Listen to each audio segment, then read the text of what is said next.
এখন আমি ডিম রান্না করব। এই দেখো কড়াতে একটু গরম জল করে নিয়েছি, একটু নুন দিয়েছি আর একটু ভিনিগার দিয়েছি। আজকে আমি ডিম পোচ করে রান্না করব। এই দেখো ডিমটা এইভাবে ভেঙে নিয়েছি আর ডিমের কুসুমটা ঘুটি নিই। এখন আমি দিয়ে দেবো জলের মধ্যে, এক জায়গায় থাকবে। এই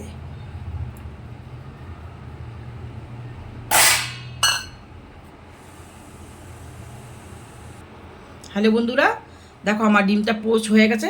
আমি কি করে করি দেখো। এখন আমি এটা এই যে উঠিয়ে নিব, এইভাবে উঠিয়ে নিলাম। এইভাবে করে আমি তিনজনের জন্য 3টা ডিম। ছেলে তো খাবে না, আমি, আমার হাজব্যান্ড আর বৌমা খাবে। এই যে এইটাও এইভাবে করে 3টে আমি এইভাবে করে পোচ বানিয়ে নেব।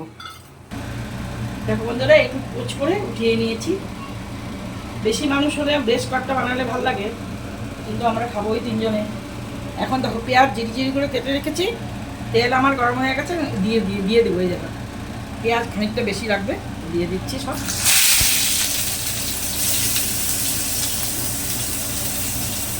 পেঁয়াজটা একটু ভেজে নেব, একটু সামান্য।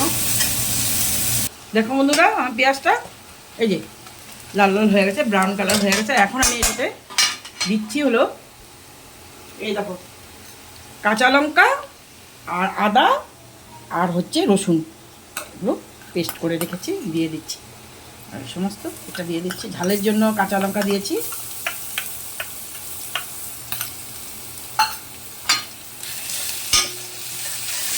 দেখো বন্ধুরা, আমার আদা রসুনটা ভাজা হয়ে গেছে, তেল ছেড়ে দিয়েছে। আমি এখন দেব, মশলা দেব।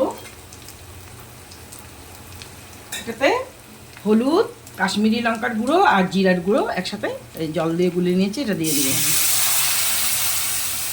দিয়ে দিচ্ছি।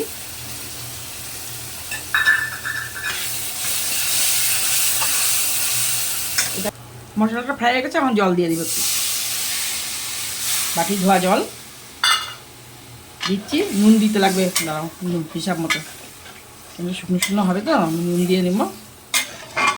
দেখো বন্ধুরা, আমার ঝোলটা ফুটে গেছে, আমি একটু নুন দিয়ে দেবো। স্বাদ অনুসারে নুন দেবো, শুকনো বেশি ঝোল হবে না তো, শুকনো শুকনো হবে, এই নুন দিয়ে দিচ্ছে।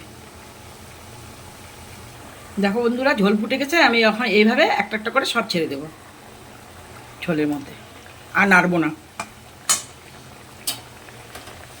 এইভাবে করে আমি 3টা ডিম দিয়ে দেবো এই যে ঝোলের মধ্যে ডুবে। দেখো বন্ধুরা, আমার ঝোল ফুটে গেছে, আর একটু হবে।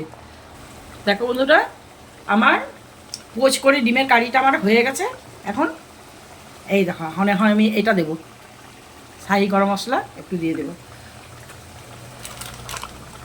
শাহি গরম মশলা, সানরাইজ গরম মশলা দেবো, শাহি গরম মশলা দিই না, একটু দিয়ে দিই সামান্য। ডিমের ঝোলে তো একটু গরম মশলা দিলে ভালোই লাগে খেতে। একটু দিয়েছি, একটু নেড়ে চেড়ে দিই। দেখো বন্ধুরা, আমার এটা হয়ে গেছে। আমি এখন বন্ধ করে দেবো। কেমন হয়েছে একটু কমেন্ট করে জানাবে, ভালো লাগবে। রাখলাম।